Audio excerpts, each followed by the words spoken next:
नमस्कार दोस्तों, स्वागत है आपका हमारे यूट्यूब चैनल उत्तराखंड ज्ञान यात्रा में। दोस्तों, आज हम चर्चा करने वाले हैं हाल ही में अभी केंद्र सरकार के द्वारा यहाँ पर मुख्य चुनाव आयुक्त की नियुक्ति की गई है। 19 फरवरी 2025 को यहाँ पर 26वें मुख्य निर्वाचन या चुनाव आयुक्त की नियुक्ति की गई है। उनके द्वारा यहाँ पर पदभार ग्रहण किया गया है। तो उनसे जुड़े हुए कुछ इंपॉर्टेंट जो फैक्ट हैं जो हमारे आने वाले एग्जाम के लिए महत्वपूर्ण होने वाले हैं, तो चलिए उनको जानते हैं।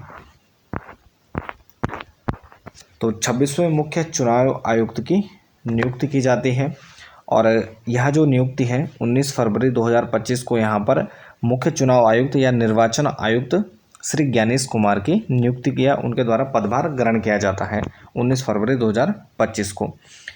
तो वर्तमान में उसके अलावा यहाँ पर अन्य दो चुनाव आयुक्त हैं जिनमें सुखबीर सिंह संधू और विवेक जोशी जी हैं।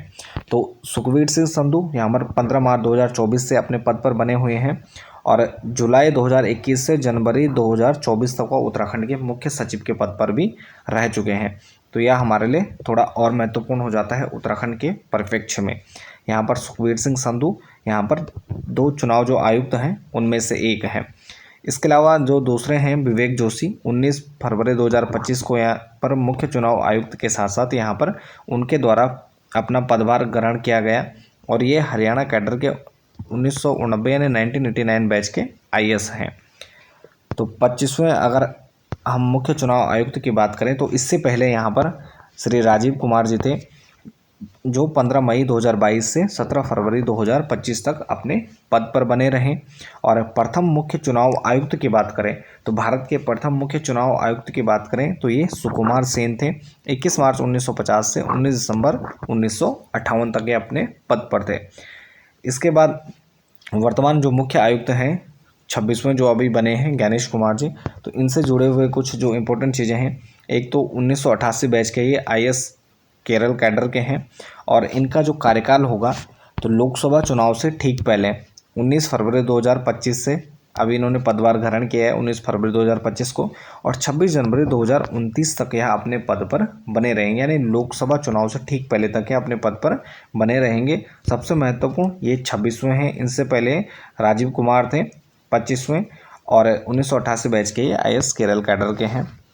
इसके बाद यहाँ पर निर्वाचन आयोग की हम बात करें या चुनाव आयोग की बात करें, इलेक्शन कमीशन की बात करें, तो संविधान में प्रावधान की बात करें तो संविधान में प्रावधान भाग 15 में और अनुच्छेद 324 से 329 तक यहाँ पर भारत का निर्वाचन आयोग यहाँ पर और उनसे संबंधित प्रावधान भारत के संविधान में रखे गए हैं। वर्तमान में 3 सदस्यीय संस्था है और इसमें एक मुख्य चुनाव आयुक्त और उसके साथ 2 अन्य चुनाव आयुक्तों की नियुक्ति की जाती है। तो सभी को यहाँ पर समान दर्जा प्राप्त होता है, परंतु जो मुख्य चुनाव आयुक्त होता है तो वह बराबर में प्रथम होता है।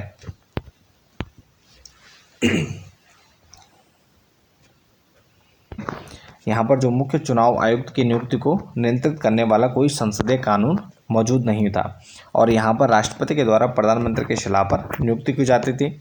वर्तमान में जो मुख्य चुनाव आयुक्त और अन्य चुनाव आयुक्त नियुक्ति, सेवा की शर्तें और कार्यकाल, तो अधिनियम 2023 द्वारा एक समुचित नियुक्ति की प्रक्रिया यहाँ पर शुरू की गई है और इसमें कानून मंत्री 2 वरिष्ठ नौकरशाह की अध्यक्षता वाली एक खोज समिति बनती है।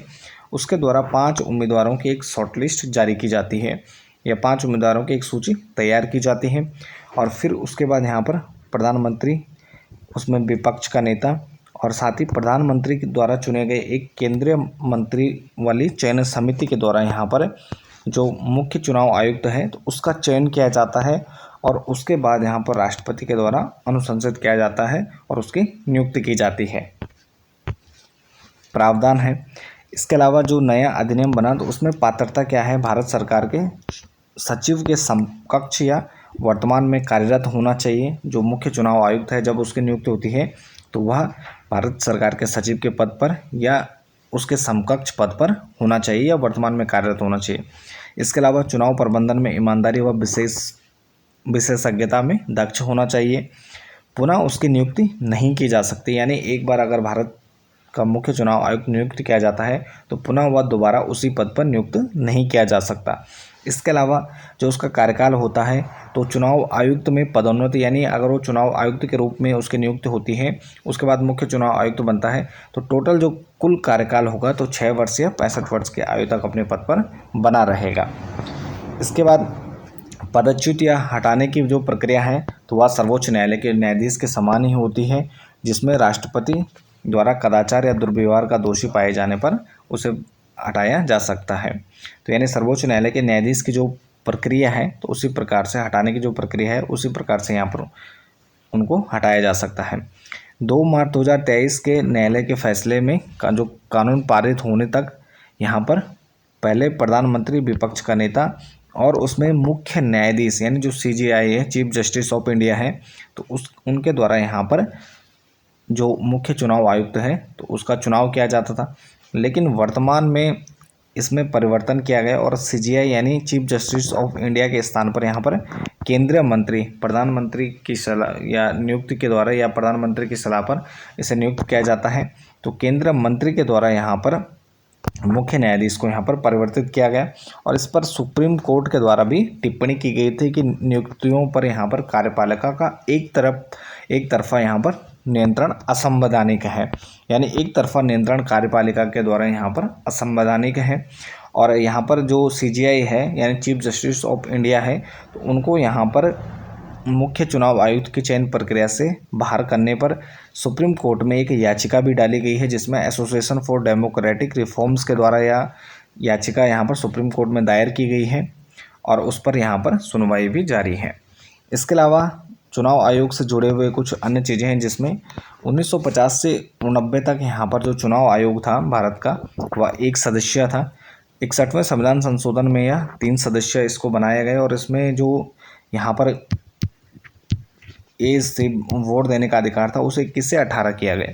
इसके अलावा 1990 में इसे पुनः 1 सदस्य बनाया जाता है और फिर 1993 में पुनः इसे 3 सदस्य आयोग बनाया जाता है, जहां पर एक मुख्य चुनाव आयुक्त और उसके साथ 2 अन्य चुनाव आयुक्तों की नियुक्ति की जाती है और वर्तमान में भी यही यहाँ पर चुनाव आयोग में यही व्यवस्था है।